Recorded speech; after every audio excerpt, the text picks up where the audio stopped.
This is episode 54 of the Why Not Me podcast, Personality Blueprint Part 5, Knowing Your Values. I'm your host, Danita Bremer. I'm a wife, mom, member of the Church of Jesus Christ of Latter-day Saints, and a life coach. And I believe when you know who you are, you can be the best you at what you're called to do. This requires faith, wisdom, and mental wellness. That's what we talk about here. Okay, so it is Friday, December 31st, as I record this podcast. It's actually my oldest child's birthday. She is 18 today. She doesn't listen to this podcast that I know of, but happy birthday to her. And so, of course, there have been lots of festivities. And so we are late afternoon, about to head into the evening, and the snow's going to start coming down. And I still have this podcast to record. And so here I am. I feel kind of light though, and like celebratory because of all the birthday things going on. There's college football happening in the next room. And my daughter left with a few of her friends to go to the immersive Van Gogh experience. So not as many people needing me at the moment. So I snuck away just for you. And I want to say, as I prepared this episode, I really think that a values discovery process is one of my favorites. Now, our last episode in this series is going to come to you tomorrow. And I really love that as well. It's the Find Your Why exercise, a la Simon Sinek. But I didn't know about that until this year, really. And I've known about values for quite a while. But in the last year and a half or so, I have done a values discovery exercise probably like 4 times, maybe 3 times. And it is the one that I think is the most flexible and most subject to your own choice, at least the way I think of it. I mean, I think of any personality, like you can change your personality, you can just decide to be different. But as we look at these tools, we've done Gretchen Rubin's 4 tendencies, the Myers-Briggs type indicator, the Enneagram, Clifton strengths, and now values. Those other frameworks feel to me like they're a little more static. They're a little more like this is kind of who you are by default. And values feels a little more fluid to me. So for that reason, I really like it. And I also just love the process of kind of discovering what your values are.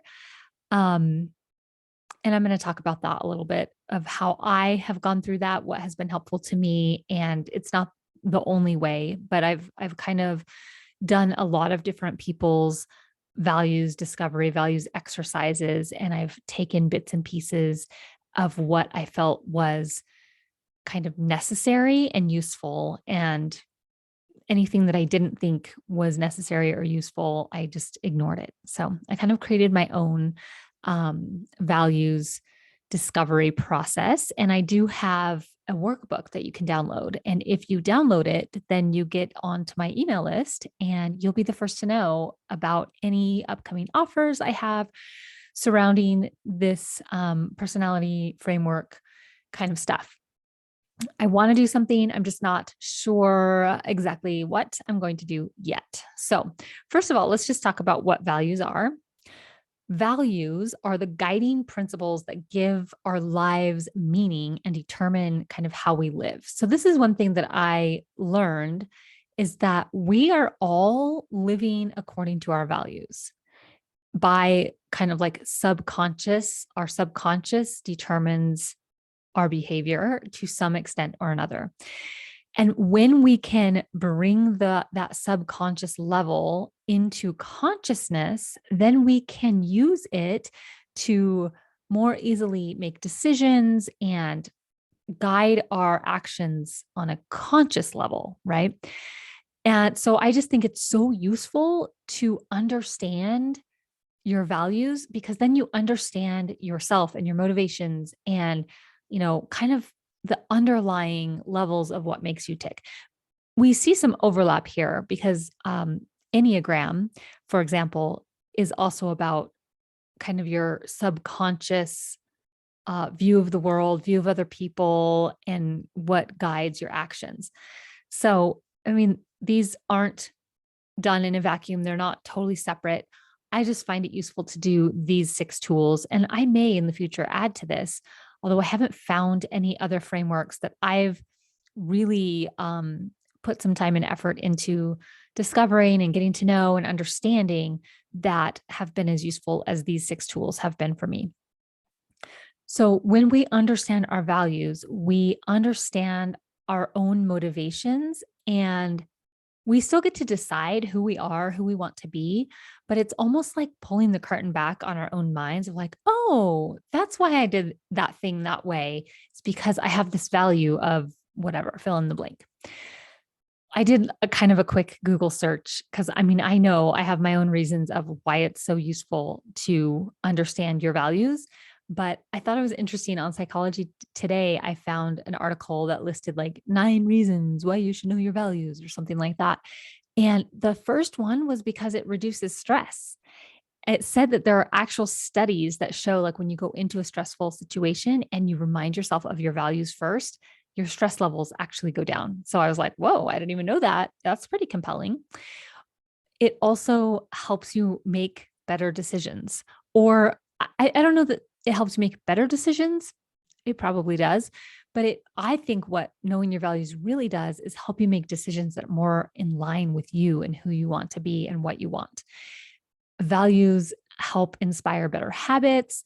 They help you act more assertively. They help you also, like, I found a little bit of a tendency for myself, at least once I understand myself, I don't even have to go ask people, like, what are your values? What's your Myers Briggs? What's your Enneagram number?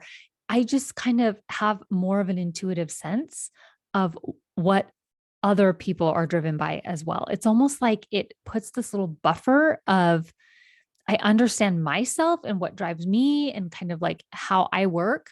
And so it gives me space to allow that for other people, even if I don't understand it 100%. So that brings up a lot of compassion because it just gives you that space to have that compassion. It, of course, bolsters your confidence.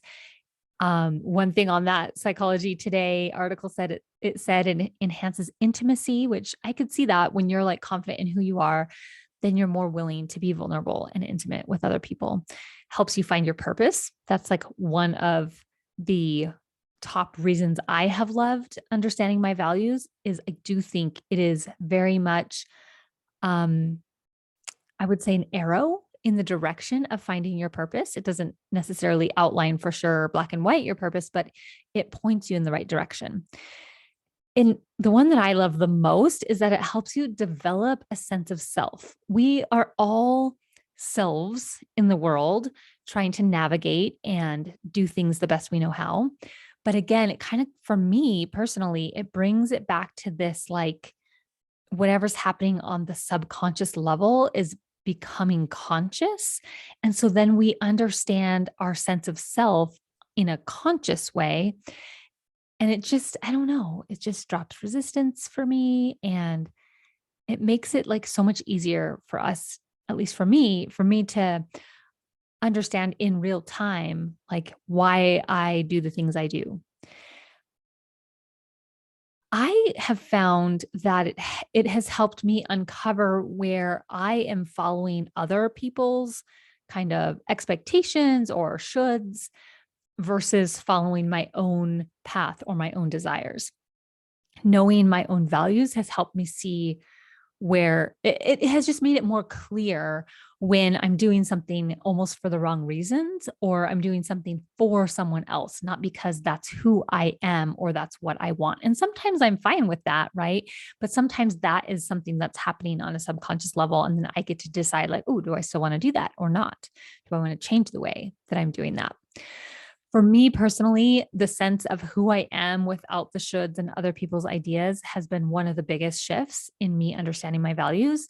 And it has helped me to focus my actions, my efforts. I mean, we all have 24 hours in a day, and it seems to me like none of us are getting as much done as we want to. And we all have to kind of prioritize, what do I want to do today? What's going to not get done today? And knowing my values has helped me to do that prioritization. And it has also helped me notice when I'm acting from my own intuition versus acting from like my logical mind. And I personally like, there's value in logic, but I personally am trying to shift the pendulum from logic to intuition, because my whole life I've always acted so much from logic. And sometimes that has meant going against my own intuition. And what I notice is that when I act in line with my own intuition, even if it's not in line with what makes logical sense, it just feels better to me. So in a way, I think of, quote unquote, acting from my intuition and acting from my values. I think those are basically the same thing, right? It's more of like a soft science than it is like a hard science, like 2 + 2 = 4. I've had times when I'm like, well, this is the logical thing to do, but my intuition is telling me to do the exact opposite. And I very much consider my intuition and the spirit as similar. And so I'm always trying to follow my intuition, even when it defies logic. Okay, so now you kind of have an idea of what your values are, how they might help you, why you want to know what they are on a conscious level. How do you actually learn what they are? Like if you've never gone through one of these exercises, I'm going to just step you through some questions to answer. And these are actually the questions out of my values discovery workbook. So you don't have to go download that workbook. I think it makes it way easier to just have something in your hands and you can print it out, or just on the screen looking at it. But if you just want to follow along, grab a piece of paper and something to write with, you can write these questions down, and you can do this without joining my email list or anything like that. And you're also welcome to download it and then unsubscribe from my email list. I do that all the time, and you are welcome to do that. Please take advantage.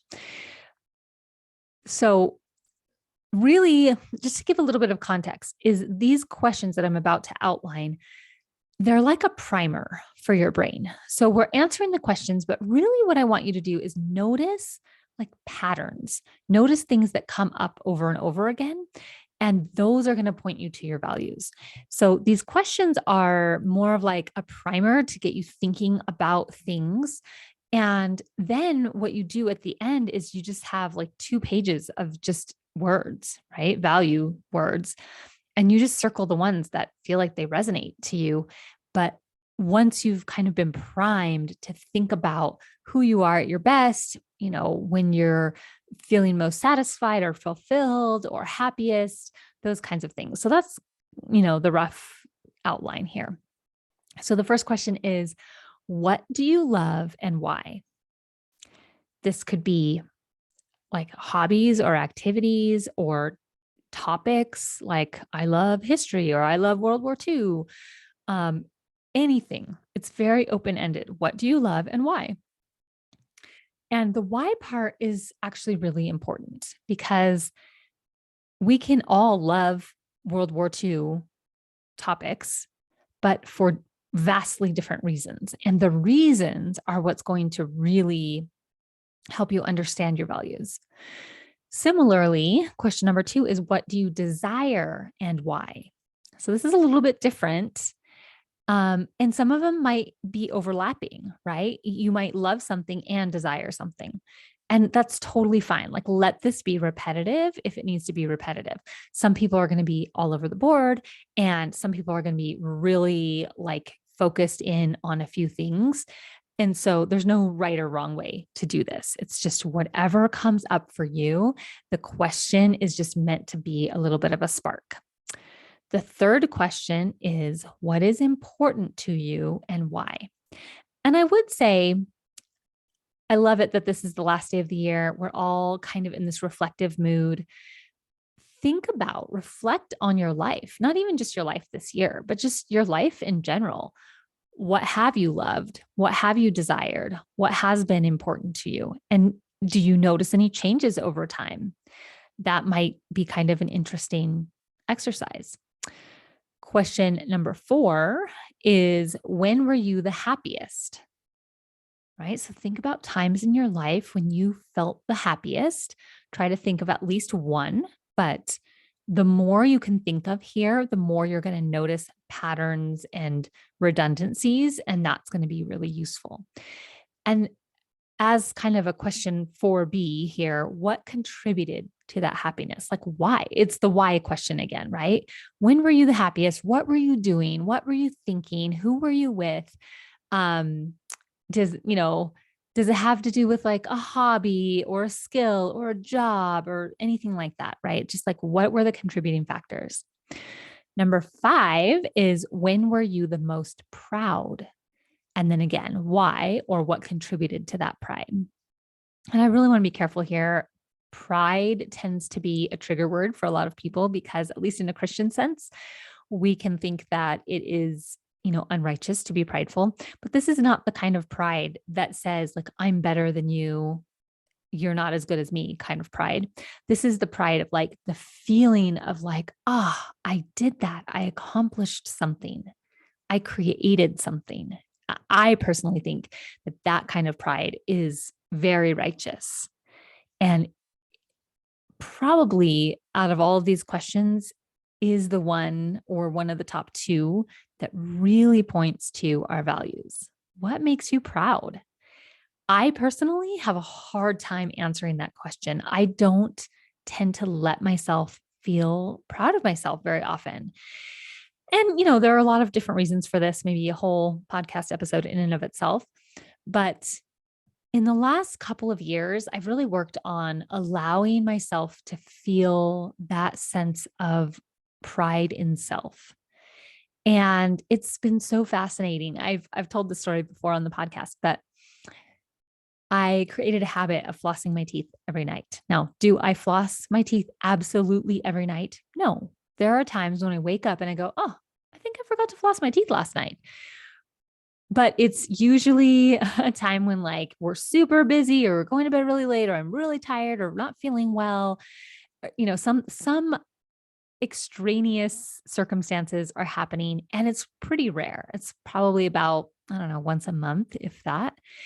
And for some reason, creating this habit, this daily habit of this, 1 minute little thing that I can do, I am so proud of that.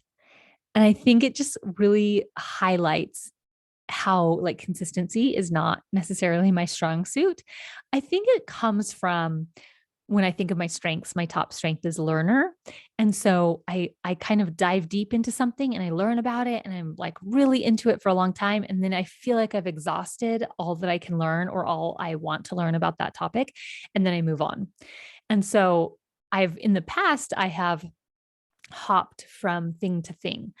And there's definitely been a little bit of like using that to kind of get away from feelings as well. I'm a lot more aware of that. So I think it's just, I've never felt like I'm a really consistent person. And so doing this little daily habit has been one of the things that I have been the most proud of.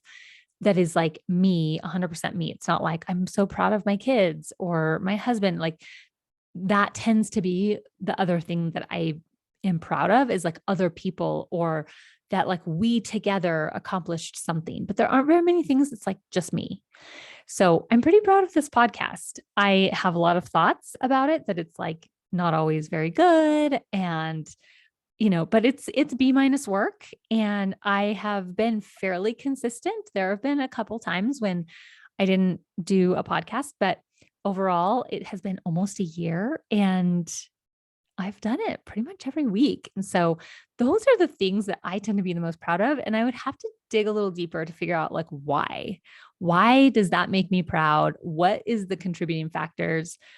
And that would probably give me an idea of one of my values, right? What are we on? Number 6? 1, 2, 3, 4, 5, 6. When were you most satisfied or fulfilled? And then this question, which goes along with it, I just love it so much. What need or desire was being satisfied or fulfilled? Oh, I love that question. What need or desire was being satisfied or fulfilled? Because whatever need or desire was being fulfilled, those are one of your values or some of your values. What were the contributing factors? Why did this give you meaning? Right. So our values are what give us meaning in our lives. It's what is our personal meaning machines. Okay.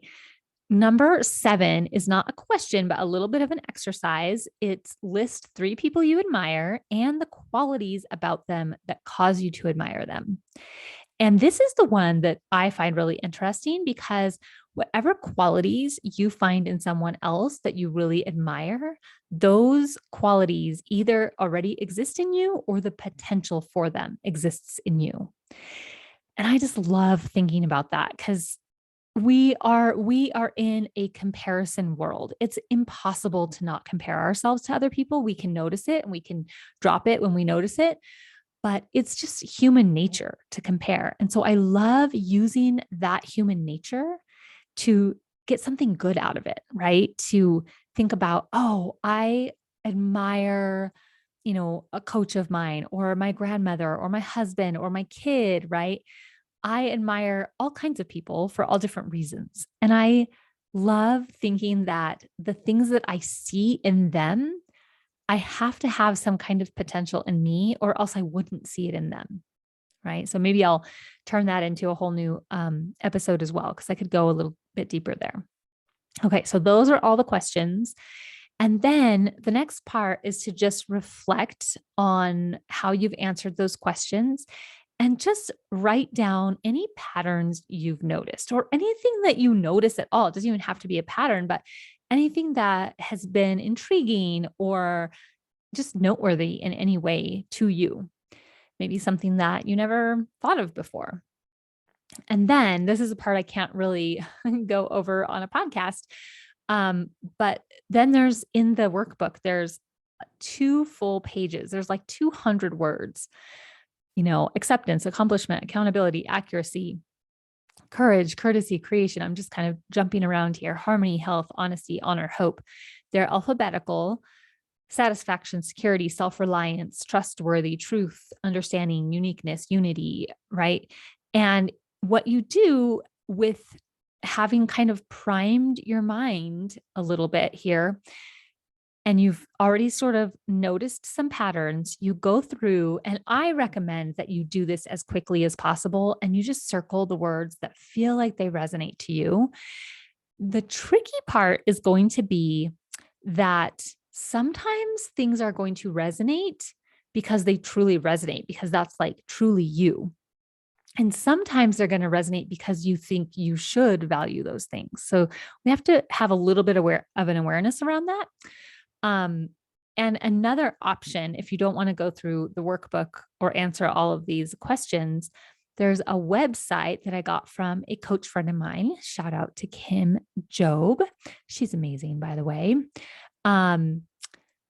It's https personalvalue.valu.es. And I'll have this in the show notes, but after the 2 slashes, personalvalu.es. And what it is it's an online kind of values sifter. So it'll give you 2 words and you click on one that resonates more with you. And you're supposed to do it very quickly so that you're not thinking about it too much. Because the more you think about it, the more you're going to be in your logical brain versus in your body, which is where something will just resonate or not. Right. And so you go through those 2 pages, you circle as many as possible. And then your job is to just whittle down. Right. So there's going to be some that are very similar or they're like synonyms, basically.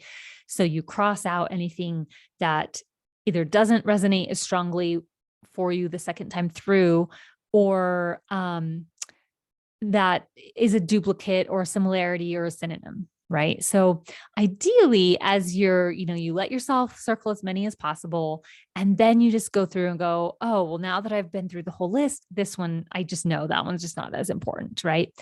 And what you're trying to do is you're trying to whittle the list down to your top 5. I even like to whittle it down to my top 3 because my brain does not remember 5 as well as 3. And there are some questions that you can ask yourself to help you whittle those down. And the other thing I would do as you get through this process and you have a little bit fewer. So maybe you're like in the 30, maybe you have like 30 words range.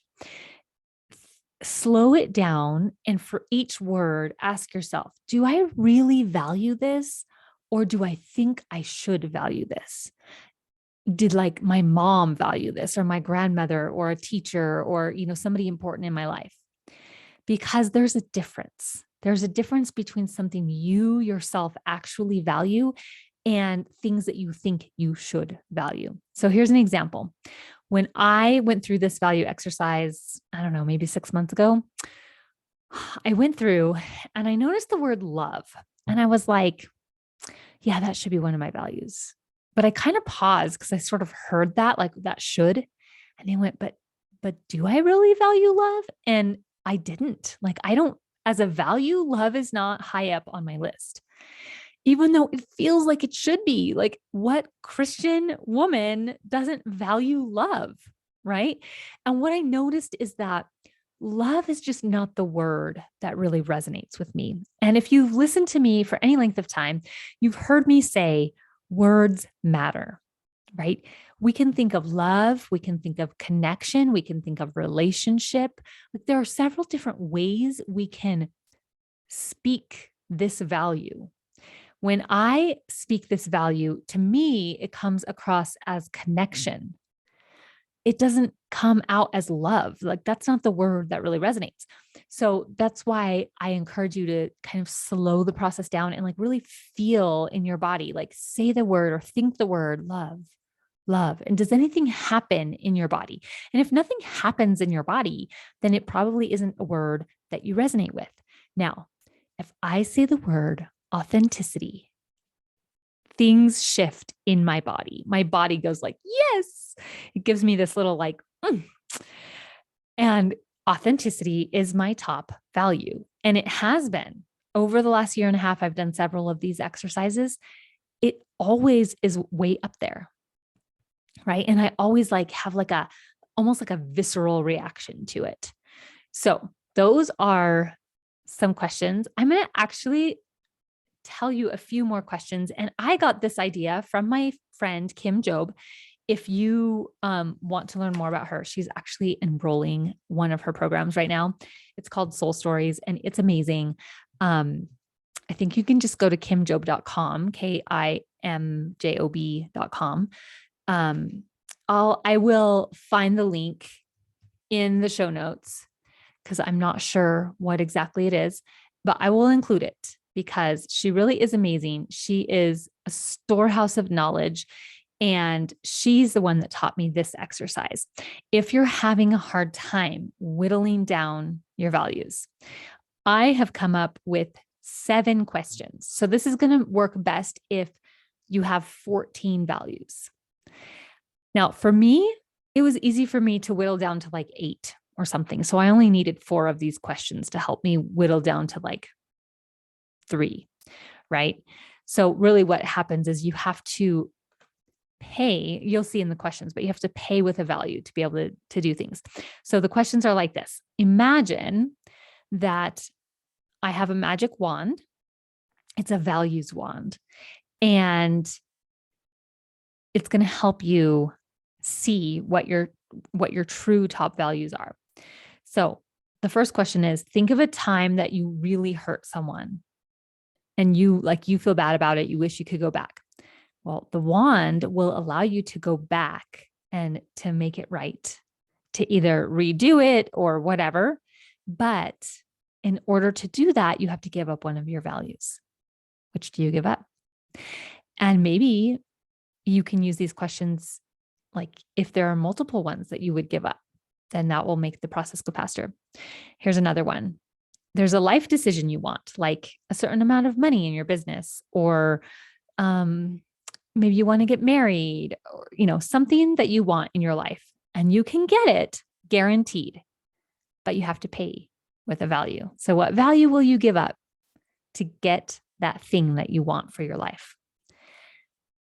Number 3, you can fully fund a charitable organization of your choice. But of course, you have to give up a value. Which value do you give up? Number 4, you can guarantee the health of a loved one if you give up one of your values. Number 5, which emotion do you hate feeling the most? I know what mine is. It's inadequacy.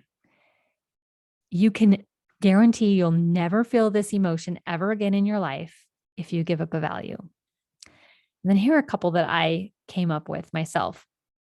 You can bring someone back to life for a week, someone that you loved that has passed on. But in order to do so, you have to give up one of your values. You'll never have that value the rest of your life. Which one do you give up? You can have a superpower. Have you ever wished that you could read people's minds or that you could fly or something like that? You can have a superpower, but in order to have that superpower, you have to give up one of your values. Which do you give up? So that's kind of the idea, is that you sort of like give yourself these situations where something you really, really want, but what would you give up? And if you answer these questions and you're like, no, I don't want to give up any of these values, then that's fine too. It's kind of interesting, right? No, I wouldn't give up any values for a superpower. It's so good to know, right? And once you get to like a top 3 to 5, then those are your values, right? And what I would encourage you to do is define them for yourself. So for me, authenticity is my top value. And for me, that means being myself no matter what, right? For somebody else, they might define authenticity a little bit differently. Okay, I think that's what I have for you today. I do encourage you to go to my website and download my values discovery workbook. Actually, I'm not sure if that is on my website.